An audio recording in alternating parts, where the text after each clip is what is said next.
Every year in the dead of winter, Consumer Reports chief power equipment tester Peter Sawchuk heads to Florida. Tough gig, right? Actually, he spends 6 weeks cutting, mulching, and bagging on 5 acres of grass to test which lawnmowers make the Consumer Reports cut. Also, you have an easier time when you go shopping. You'll want to match a mower to your lawn. There are 3 major categories: manual reel, walk behind, and riding mowers. Here's everything you need to know about buying a new lawnmower. Looking to put the manual back in manual labor? The reel mower offers a touch of nostalgia. When you push this mower, it turns a series of curved blades that cut your grass. Generally, reel mowers run from $70 to $200 and have a cutting width of 14 to 18 inches. Reel mowers are best for small plots of land, about 1/8 of an acre. They're quiet, inexpensive, relatively safe to operate, easy to maintain, and good for the environment since there's no gas engine. But our experts say keep these things in mind before buying one of these throwbacks. Reel mowers tend to bounce over bumpy terrain. If your yard's surface is uneven, consider a different style of mower, or look for one without small front wheels that might get stuck in divots or holes. You'll need to keep your grass height under 3 inches, or it will get too hard to cut. That means trimming more frequently, roughly every 4 days in the height of growing season. Reel mowers leave grass clippings on your lawn, so if you don't like that, you'll have to get out a rake or blower. But clippings are a good source of nitrogen. Walk-behind mowers are the most popular mowers in America. They're best for small to medium-sized lawns, about a half acre depending on which type you choose. They use a spinning rotary blade to slice through grass and usually have a cutting width of 15 to 22 inches. You can choose between models that run on gasoline engines, battery power, or an electric power cord. More on that in a moment. First, you'll need to decide whether to opt for a push walk-behind mower or a self-propelled one. Push mowers are less expensive walk-behinds. A basic one costs less than $200. They can tackle lawns about 1/4 of an acre or less, and most mulch, bag, and discharge grass. While walk-behind push mowers supply power to the blades, keep in mind you're still doing all the pushing. Look for a push mower with little to no flex in the handlebar. That way, you can keep a sturdy grip. You'll find models sporting this indentation more comfortable to hold. Self-propelled models do everything the push models can, but can handle bigger yards than push mowers, generally anything under an acre. They're a great place to start if you don't want to do all the pushing, because the engine also drives the wheels. They typically come with cutting widths of about 21 to 22 inches and range from $250 to $800 depending on features you choose. You'll see side valve and overhead valve gas engines. Overhead valve engines are a premium option and only cost about $20 more. Plus, they start easier, are quieter, and tend to last longer. Look for the letters OHV on the engine.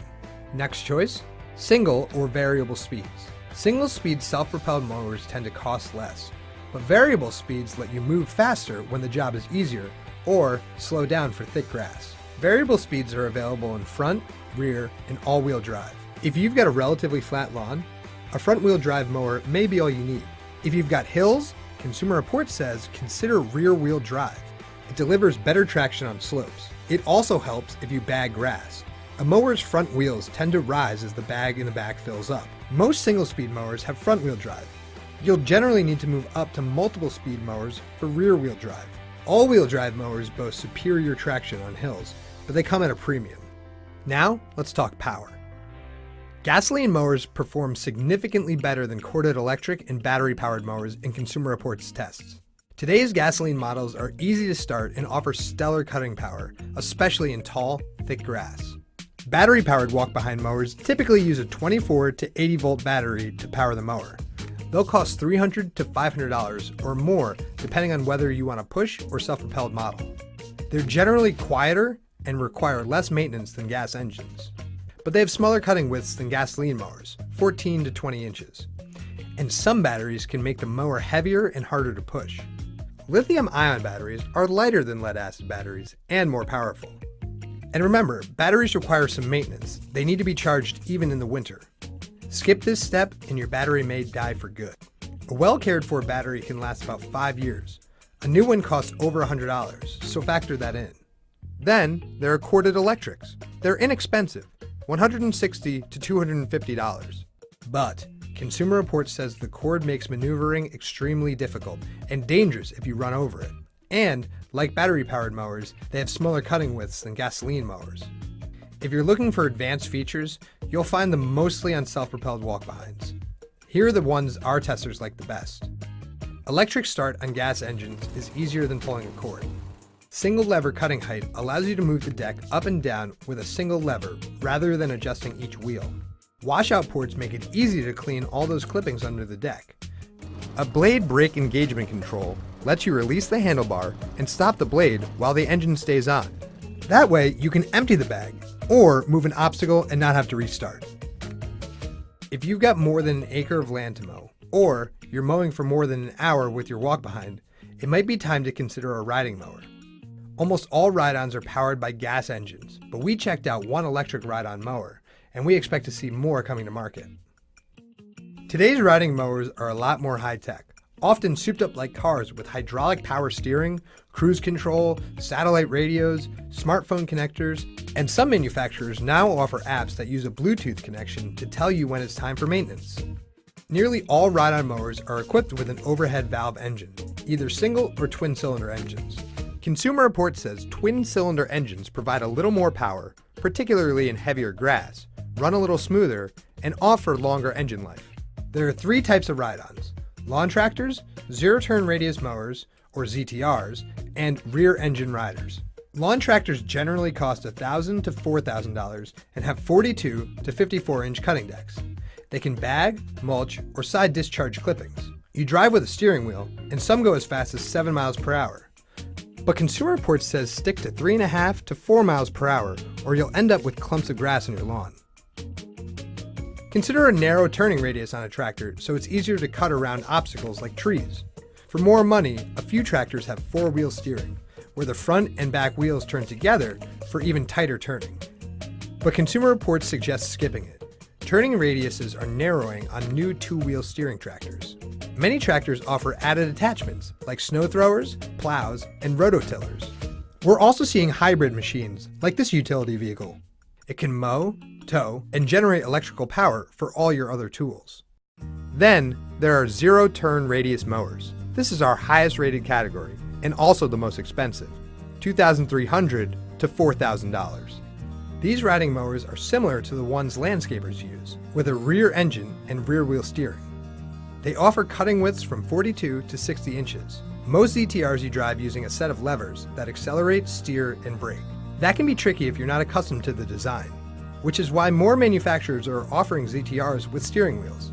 ZTRs can turn circles in one place and are the fastest way to cut your grass. Like tractors, they can side discharge, bag, or mulch your grass clippings. But on hills, ZTRs can lose traction and are hard to steer and control. And if you're not careful, the rear steering wheels can tear up your grass during turns, especially at higher speeds. There are also rear engine riders. In many cases, these are less expensive than ZTRs or tractors, about $1,000 to $1,600. Since the engine is in the back, like a ZTR, there's more trimming visibility than with a lawn tractor. Rear engine mowers also tend to take up less space, so storing them is easier. However, they have narrower cutting widths, about 24 to 33 inches. And while they provide a decent cut, in general, Consumer Reports tests find they don't go as fast or handle as well as tractors or ZTRs. As for features, ride-on mowers have plenty. You'll see conveniences like high-back comfortable seats, padded steering wheels, and cup holders. Here are some other key features our testers say to consider. Infinite drive speeds is like having an automatic transmission for your mower. Electric power takeoff engages the blade electrically instead of requiring you to do it manually. Reverse lets you mow going backward, helpful in tight areas. Look for fuel levels you can see from the seat while you're riding. Plenty of ride-ons come with hour meters that track the number of hours the engine has been operating so you know when to service your mower. A washout port makes it easy to clean up the blade. You just connect a hose in the port, turn on the hose, start up the machine, and engage the blades and wash out clippings. This is easier than trying to get under the tractor. Having a robot do all your mowing sounds great, but you'll pay for that. Prices typically start at $1,400 and go up to more than $2,000. That's the cost of a lawn tractor. You'll need to set a perimeter wire to keep the machine in your yard. The robot will randomly crisscross within the wire in reverse direction when it hits the wire or an obstacle. You can program some using an app. They can mow when you wouldn't want to, at night and in the heat for instance. Consumer Reports tests in the past found cut quality wasn't as good as conventional mowers, but we plan on checking out some new robotic mowers this summer to see how they perform.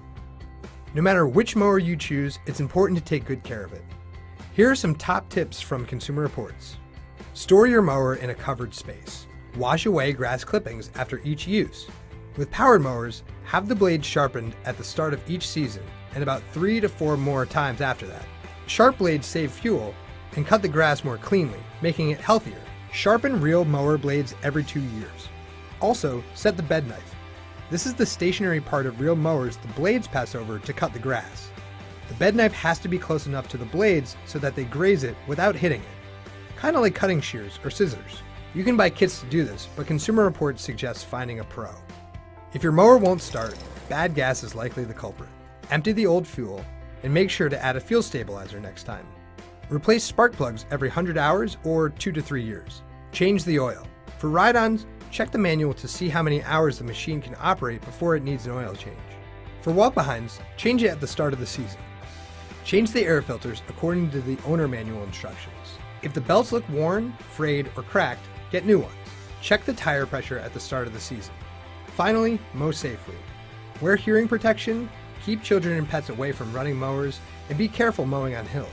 Most manufacturers include a diagram in the owner's manual you can use to figure out whether the slopes in your yard are too steep. And keep gasoline in an approved container away from ignition sources. For all of our latest ratings and reviews on lawn mowers, be sure to check out consumerreports.org.